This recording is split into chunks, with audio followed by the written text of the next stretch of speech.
வணக்கம். நான் உங்கள் வலசவாதியார். நாம் இப்போது ஜடாயு எர்த் சென்டரில் இருக்கிறோம். இந்த ஜடாயு பாறை அல்லது ஜடாயு சுற்றுச்சூழல் மையம் அப்படின்னு அழைக்கப்படக்கூடிய இந்த இடம் ஒரு பாறை மேலே டிவைன் பேர்டு ஜடாயுக்கு அமைக்கப்பட்டிருக்கக்கூடிய ஒரு பெரிய பாறை சிற்பத்துக்காக உள்ளது. இந்த ஜடாயு பாறை எங்கே இருக்குன்னு பார்த்தீங்கன்னா, கொல்லம் டிஸ்ட்ரிக்டில் சடாயமங்கலம் அப்படிங்கிற ஒரு இடத்துல இருக்குது. இது கொல்லத்தில் இருந்து ஒரு 40 கிலோமீட்டர் தொலைவிலையும், திருவனந்தபுரத்தில் இருந்து ஒரு 45 கிலோமீட்டர் தொலைவிலையும் இருக்குது. இந்த ஜடாயு பாறைக்கு நாம் போகணும், பார்க்கணும் அப்படின்னா என்ட்ரன்ஸ் ஃபீஸ், நுழைவு கட்டணம் கட்ட வேண்டியிருக்கும். நுழைவு கட்டணமாக 265 ரூபாயும், நம்ம மேலே போய் பார்க்கறதுக்கு அது அந்த ரோப் கார் வசதி இருக்குது. நடந்தும் போகலாம், ரோப் கார்லேயும் நம்ம போகலாம். இது 1000 அடி, ஏறக்குறைய ஒரு 850 படிகளுக்கு மேலே ஏறணுங்கிறதுனால நேரத்தை மிச்சம் பண்ணுறதுக்காக நாம் ரோப் காரில் போகலான்னு முடிவெடுத்தோம். அந்த ரோப் காரில் போகிறதுக்கு ஒரு 285 ரூபா. ஆக மொத்தம் இந்த ஜடாயு பாறையை நம்ம போய் பார்த்துட்டு வரணும், ரோப் காரில் போயிட்டு வரணும் அப்படின்னா 550 ரூபா நாம் செலவழிக்க வேண்டியது இருக்கும். இந்த இடத்துல நாம் என்ட்ரன்ஸ் டிக்கெட் வாங்கியாச்சு. உள்ளே போயிட்டு தான், அதாவது ஃபர்ஸ்ட் ஃப்ளோரில் முதல் தளத்தில் தான் ரோப் காருக்குரிய டிக்கெட் இருக்குன்னு சொன்னாங்க. அதனால் நுழைவு கட்டணத்தை வாங்கிட்டு அதை காட்டிக்கிட்டே நாம் போகிறோம். இதில் பெரியவங்களுக்கு இந்த டிக்கெட் வரும். 70 சென்டிமீட்டருக்கு உயரத்துக்கு குறைவாக இருக்கிறவங்களுக்கு தான் அரை டிக்கெட்டுன்னு சொன்னாங்க. அப்படி யாரும் இல்லை நம்மகிட்ட, குழந்தைங்களா இருந்தாலும் அதுதான். வந்தாச்சு, நம்ம ரோப் காருக்கும் வாங்கிட்டோம். ரொம்பவே அருமையாக அரேஞ்ச் பண்ணி வைக்கிறாங்க. எல்லா இடமுமே குடிக்கிறதுக்கு நல்ல தண்ணி வச்சுருந்தாங்க. ஒரு பெரிய ஏர்போர்ட்டில் போனால் எப்படி இருக்குமோ அதே மாதிரியான செக்யூரிட்டி செக் இருந்துச்சு. பிளாஸ்டிக் பாட்டில் அலோவ் பண்ணுறதே இல்லை. மற்றபடி ஏதாவது வெடிபொருட்கள் இருக்குதா அப்படிங்கிறதையும் அவங்க சோதனை பண்ணிக்கிறாங்க. ஆங்காங்க நம்ம இருக்கிற இடத்துல ரெஃப்ரெஷ் பண்ணுறதுக்காக வசதிகளை வச்சுருக்கிறாங்க. அவ்வளவு நேரம் நம்ம காத்திருக்க வேண்டிய அவசியம் இல்லை. அதனால் அடுத்ததாக நாம் ரோப் கார் போகிறதுக்குள்ளாக போகலாம். ரோப் காருக்கு போகிறதுக்கு நாம் இது மாதிரி படி ஏறி போக வேண்டியிருக்கும். எல்லா இடமுமே ரொம்பவே நீட்டாக வச்சுருந்தாங்க. கீழே இருந்து ஒவ்வொரு தளத்துலையுமே நம்ம போகும்போது ரெஸ்ட் ரூம்ஸ் இருந்துச்சு, அதாவது தீத்தடுப்பான்கள் இருந்துச்சு. ரொம்பவே சுத்தமாக இதை மெயின்டைன் பண்ணிட்டு வர்றாங்க. பொதுவாகவே எனக்கு கேரளா அரசாங்கத்தை பொறுத்தவரையில் பிடிச்ச விஷயங்களில் இதுவும் ஒன்று. சுற்றுலாத்தலங்களை ரொம்பவே சுத்தமாக பராமரிக்கிறாங்க. அதே சமயத்தில் அதுக்கு தேவையான சேவை கட்டணத்தையும் வசூலிச்சுக்கிறாங்க. நல்லது தானே, நமக்கு தேவை நல்ல நீட்டாக மெயின்டைன் பண்ணி இருக்கணும். அதுக்கு எவ்வளவு சார்ஜ் நம்ம கொடுக்க முடியுமோ அதை கொடுக்கலாம். இப்போது இந்த மேலே போனோம் அப்படின்னு சொன்னால் இந்த ரோப் கார் இருக்கக்கூடிய இடத்துக்கு நாம் வந்துடுறோம். இதில் ஒரு வழியாக இந்த ரோப் கார் போய்கிட்டே இருக்குது, இன்னொரு வழியாக இந்த ரோப் கார் வந்துக்கிட்டே இருக்குது. இதில் நம்ம வடிவேலு பாணிங்களை, என்னப்பா ரன்னிங்லேயே இருக்குது, ரன்னிங்லேயே போகிறான், ரன்னிங்லேயே வாரான்ன மாதிரி இந்த இடத்துக்கு வந்த உடனே அந்த ரோப் கார் நிற்காது, அப்படியே ஸ்லோவாக மூவ் ஆகிக்கிட்டே இருக்கும். நாம் அதில் ஏறிக்கிடணும். அப்படி வர்ற ரோப் காரை பாருங்கள். இதில் மொத்தம் 4 இருக்குது. 4ல் நம்ம 2வது கேபினுக்குள்ளே போகணும் அப்படின்னு சொல்லியிருந்தாங்க. அதனால 2வது கேபின் எப்போ வரும், ஓடி போய் ஏறலாம் அப்படின்னு காத்துக்கிட்டு இருக்கோம். அந்த ரோப் காரில் நாம் என்ன செய்ய போகிறோம், இப்போது ஓடி போய், ஓடி இல்லை சும்மா நடந்துக்கிட்டே அப்படியே மூவிங்கில் ஏறலாம். நல்லா ரொம்பவே நல்லா வச்சுருந்தாங்க.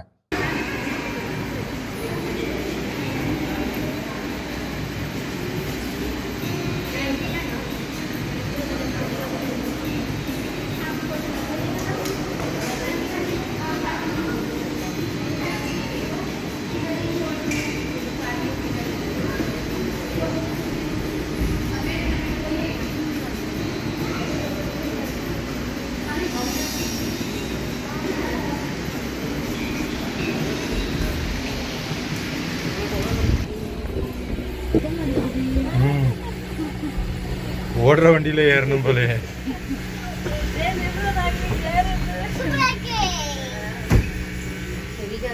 இந்த ரோப் காரில் போகும்போது அந்த எக்ஸ்பீரியன்ஸ் ரொம்ப நல்லா இருந்துச்சு.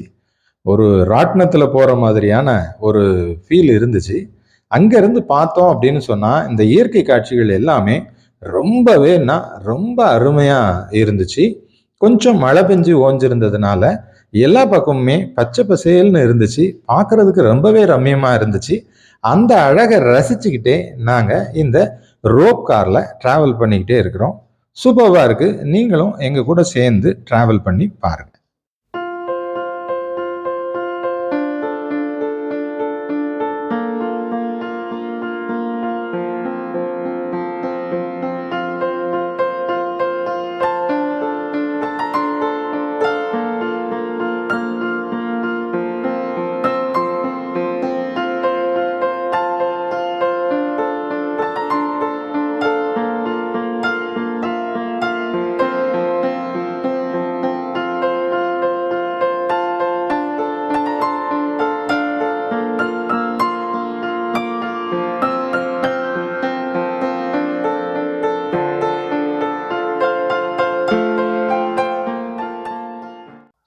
ரோப் காரில் மேலே வந்து இந்த ஜடாயு பாறைக்கு நாம் வந்துட்டோம். இங்கேருந்து இறங்கி போனால் அந்த பாறை சிற்பம் இருக்குது. இந்த பாறை சிற்பம் ரொம்ப பிரசித்தி பெற்றது. உலகத்தில் இருக்கக்கூடிய பாறை சிற்பங்களிலேயே மிகப்பெரிய சிற்பம் அப்படின்னு கின்னஸ் ரெக்கார்டு வாங்கியிருக்கு அப்படின்னு சொன்னால் பாருங்களேன். ராஜீவ் ஆஞ்சல் அப்படிங்கிறவர் இதை திறமையாக அவங்களுடைய டீமோடு சேர்ந்து வடிவமைச்சிருக்கிறாங்க. இதை நம்ம பார்க்கும்போதே ரொம்ப பிரம்மாண்டமாக இருக்குது. இந்த ஜடாயு அப்படிங்கிறது ஒரு கழுகு, அதாவது புனிதமான ஒரு வடிவத்தில் இருந்தது. டிவைன் கிரீச்சர் அப்படின்னு சொல்லுவாங்க. ராமாயணத்தில் வரக்கூடிய கதாபாத்திரம் இது. ராவணன் சீதா தேவியை இங்கேருந்து கடத்திக்கிட்டு போன சமயத்தில் அவருடைய அந்த கடத்தல் முயற்சியை தடுக்கிற விதமாக இந்த ஜடாயுங்கிற பறவை ராவணன்ட்ட சண்டைக்கு நிற்கிது. அந்த சமயத்தில் ராவணன் பயங்கரமாக போராடி இந்த பறவையுடைய இறக்கைகளை எல்லாம் முறிச்சிட்டதா சொல்கிறாங்க. அப்போது அது உயிருக்கு போராடின மாதிரி இந்த பாறையில் விழுந்து கிடக்குது. இந்த சிற்பத்தை பார்த்தோம் அப்படின்னு சொன்னால் அதே மாதிரி தத்ரூபமாக வச்சிருக்கிறாங்க. ஏறக்குறைய 17,000 சதுர அடி பரப்பளவில் இதை வச்சிருக்கிறாங்க. ஒரு 200 மீட்டர் நீளத்திலையும் 150 மீட்டர் அகலத்திலையும் 70 மீட்டர் உயரத்திலையும் இந்த பாறை சிற்பமானது வச்சிருக்காங்க. உலகத்திலேயே பறவைக்காக வைக்கப்பட்டிருக்கக்கூடிய மிகப்பெரிய பாறை சிற்பம் இதுதான். இது கின்னஸ் புக் ஆஃப் ரெக்கார்ட்ஸில் வந்திருக்குது. அந்த ஒரு சாதனை முயற்சியில் இது வெற்றி பெற்றிருக்கு. இந்த பாறை சிற்பத்தை ரொம்பவே நேர்த்தியாக வடிவமைச்சிருக்கிறாங்க. இது நம்ம சுற்றி முற்றி நின்று புகைப்படங்கள் எடுத்துக்கிடலாம், காணொலிகள் எடுத்துக்கிடலாம். அந்த இறகுகள் மாதிரி இருக்கக்கூடிய அந்த பாறைகளில் ஏறி நிற்கிறதுக்கோ அதை தொடுறதுக்கோ வேண்டாம் அப்படிங்கிற மாதிரி ஒரு அன்பான எச்சரிக்கை கொடுத்துருக்குறாங்க. அதை சுற்றி பார்த்தோம்னாலே ரொம்ப அழகாக அந்த இயற்கை காட்சி இருக்குது. ஒரு பெரிய கோட்டையுடைய மதிர்ச்சுவல் மாதிரி இந்த சுவர்களை வடிவமைச்சிருக்காங்க. ரொம்பவே நல்லா இருக்குது. அந்த பாறைக்குரிய குணாதிசயங்கள் மாறாமல் அதே சமயத்தில் ஒரு மலைக்குரிய அமைப்புலையும் இருக்குது. அதில் இருந்துட்டு நாம் கீழே பார்க்கும்போது அந்த இடம் ரொம்பவே பார்க்குறதுக்கு அருமையாகவும் கண்ணுக்கு குளிர்ச்சியாகவும் ரம்யமாகவும் இருக்குது. இது ஒரு நல்ல பூங்கா வடிவமைப்பில் இருக்குது. நாமளும் அந்த இடத்துல என்னென்னலாம் பார்க்க முடியுமோ சுற்றி முற்றி என்னென்ன இருக்குது அப்படிங்கிறத பார்த்துட்டு அதை பார்த்துக்கிட்டே கடந்து போகிறோம். அந்த பாறையுடைய அந்த பாறை சிற்பத்துடைய ஒரு பகுதியில் பார்த்தோம்னா இங்கே ஒரு சின்ன ஒரு திடல், ஒரு கூடம் மாதிரி சொல்லலாம். கீழே பார்த்தோம், ஃபோட்டோஸ்லாம் வச்சுருந்தாங்க, டிஜேலாம் வைக்கிறதுக்கு தகுந்த மாதிரின்னு சொல்லிட்டு. அது எப்போ நடக்கும்னு தெரியலை, ஆனால் நாங்கள் போன நேரத்தில் நடக்கலை. அங்கே ஒரு அரங்கம் மாதிரியான ஒரு அமைப்பு இருந்துச்சு. அதுவும் கண்ணாடியால் அதை வடிவமைச்சிருந்ததுனால நம்ம அங்கே இருந்து கீழே பார்க்குறதுக்கோ இல்லை அந்த இடத்துல இருந்து ஃபோட்டோஸ் எடுத்துக்கிறதுக்கோ ரொம்பவே நல்லா இருந்துச்சு. நாங்களும் கொஞ்ச நேரம் அங்கே நின்று அந்த இயற்கை அழகை ரசித்தோம். ரொம்ப அருமையாக இருந்துச்சு அங்கேருந்து பார்க்குறதுக்கு. அப்படியே அந்த அழகை ரசிச்சுக்கிட்டு அதன் பின்னணியில் சில பல புகைப்படங்களை எடுத்துட்டு அங்கேருந்து அப்படியே கிளம்புறோம். பாருங்கள், உங்களுக்கே இது ரொம்பவே தத்ரூபமாக அருமையாக இருக்கும். இந்த ஜடாயு பறவையுடைய சிற்பத்தை, இந்த பாறை சிற்பத்தை நம்ம அந்த பாறையில எங்க இருந்து பார்த்தாலுமே ரொம்ப தெளிவா தெரியுது. அருமையான வடிவமைப்புல இருக்குது. விழுந்து கிடக்கிற மாதிரி, ரெக்கைகள் பரவி கிடக்கிற மாதிரி ஒரு அமைப்புல இருக்கு. இந்த ஜடாயு பாறையில அதோடைய தலைப்பகுதியில ஒரு சின்ன சுனை நீரூற்று இருக்குது. அந்த நீரூற்று இது கீழே விழுந்த உடனே தன்னுடைய அலகுகளால கொத்தி ஏற்படுத்தினதாகவும், ராமர் வர்ற வரைக்கும் அது உயிரோட இருந்ததுக்கு அந்த சுனையில இருந்து தண்ணி குடிச்சதாகவும் வரலாறு சொல்லுது. ராமாயணத்துல இந்த ஜடாயு ரொம்ப முக்கியமான ஒரு கதாபாத்திரம். ஏன்னா ராமர் இங்க வர்ற சமயத்துல ராவணன் சீதையை கடத்திட்டு தென்பக்கமா போனாரு அப்படிங்கிற தகவலை இந்த ஜடாயு தான் சொல்லியிருக்கு. அதனால பெண் உரிமைக்காக, பெண்களின் கௌரவத்திற்காகவும், பெண்களின் பாதுகாப்பிற்காகவும் இந்த சிற்பத்தை அர்ப்பணிக்கிறோம் அப்படிங்கிற வாசகம் இந்த சிற்பத்துடைய தலைப்பகுதியில இருந்ததை நாம பார்க்க முடிஞ்சது. அது பக்கத்திலேயே ஒரு ராமர் கோயில் இருக்கு. அங்க நாம போறோம். அங்க இருக்கக்கூடிய ராமர் சந்நிதிக்கு நம்ம போய்கிட்டு இருக்கிறோம். இந்த பாறையுடைய ஒரு பக்கத்துல இருக்குது. ரொம்ப தத்ரூபமா, அழகா, நேர்த்தியா இதை வடிவமைச்சிருக்காங்க.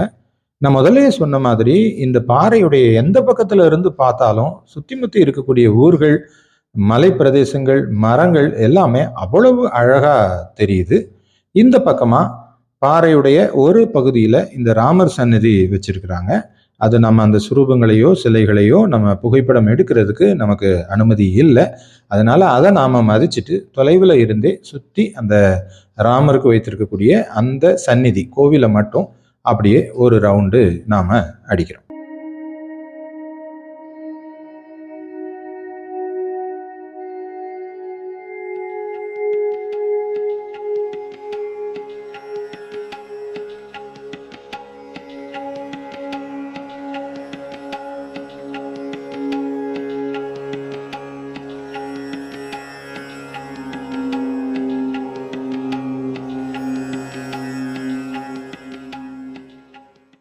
இந்த ராமர் சந்நிதி பக்கத்திலேயே ராமர் பாதம் இருக்கு. அதாவது ஜடாயுவை பார்க்க வந்த சமயத்துல ராமருடைய பாதம் அங்க பதிஞ்சதா புராண கதைகள் சொல்லுது. அந்த பாதத்தை ரொம்ப தத்ரூபமா வடிவமைச்சிருக்காங்க. நல்லா இருக்கு. அதுல ஒரு பாதம் மட்டும் இருக்கிற மாதிரியான அமைப்பு இருக்கு. அதை பாதுகாத்துக்கிட்டு வர்றாங்க. இந்த மாதிரியான விஷயங்கள் இயற்கையிலேயே அமைஞ்சிருக்கு. அந்த பாதம்ங்கிறது அவங்க செதுக்குனது இல்லை, இயற்கையா அமைஞ்சது. பார்க்கறதுக்கு ரொம்ப நல்லா இருந்தது. பக்தி பரவசத்தோட இருக்கிற மாதிரியான ஒரு அமைப்புல இருந்துச்சு. அந்த பாதத்தை பார்த்துட்டு அப்படியே அந்த பாதத்துக்கு பக்கத்துல இருந்து அடுத்த பக்கமா நாம பார்த்தோம்னு சொன்னா ரொம்பவே சூப்பர்பா இருக்கு அந்த இயற்கை காட்சிகள். எங்களோட சேர்ந்து நீங்களும் அந்த இயற்கை காட்சியை பாருங்க.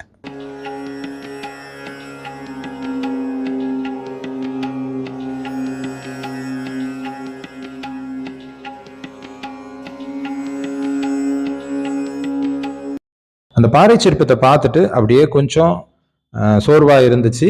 சரி அப்படின்னு சொல்லிட்டு ஒரு எலுமிச்சை ஜூஸ் குடிப்போமேன்ட்டு இங்கே எலுமிச்சை ஜூஸ் வாங்கினோம். வாங்கி குடித்தோம். குடிச்சிட்டு இந்த பாறை சிற்பத்தை சுற்றி இருந்து ஃபோட்டோ எடுக்கக்கூடியவங்களெல்லாம் ஒரு தடவை பார்த்தோம்.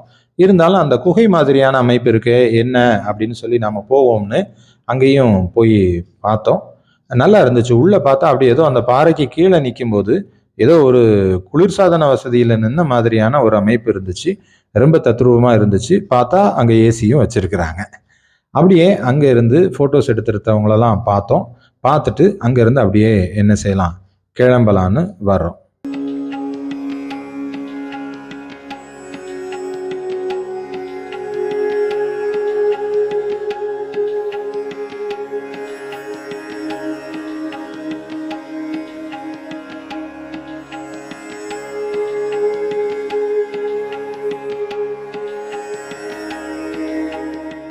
இங்கே மேலே வந்துட்டோம் அப்படின்னு சொன்னாலே அங்கேயும் ஒரு விஷயம்.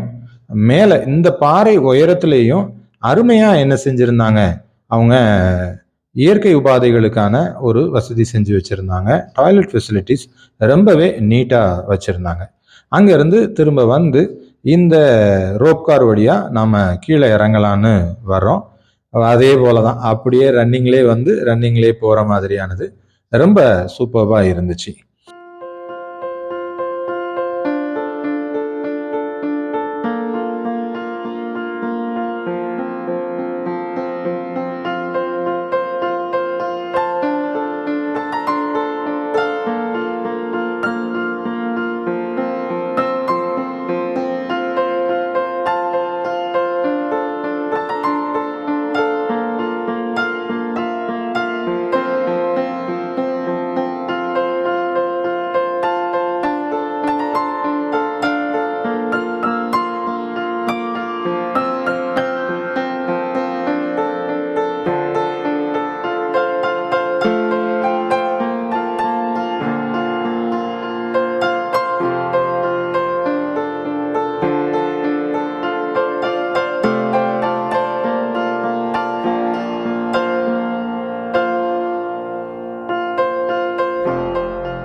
ஓரளவுக்கு இந்த ஜடாயு பாறைக்கு வந்த எங்களுடைய அனுபவங்களை சில தகவல்களோட உங்கள்கிட்ட பகிர்ந்துக்கிட்டேன்னு நினைக்கிறேன்.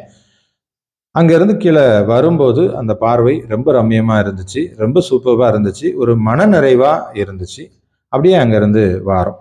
இது வரைக்கும் நம்ம சேனல் நீங்கள் சப்ஸ்கிரைப் பண்ணாமல் இருந்தீங்க அப்படின்னு சொன்னால் தயவுசெய்து நம்முடைய சேனலை சப்ஸ்கிரைப் பண்ணிக்கோங்க. நம்ம போடக்கூடிய வீடியோஸ் எல்லாமே உங்களுக்கு உடனுக்குடனே வரணும் அப்படின்னு நீங்கள் நினச்சிங்கன்னா அந்த பெல் பட்டனை அமைக்கிக்கோங்க.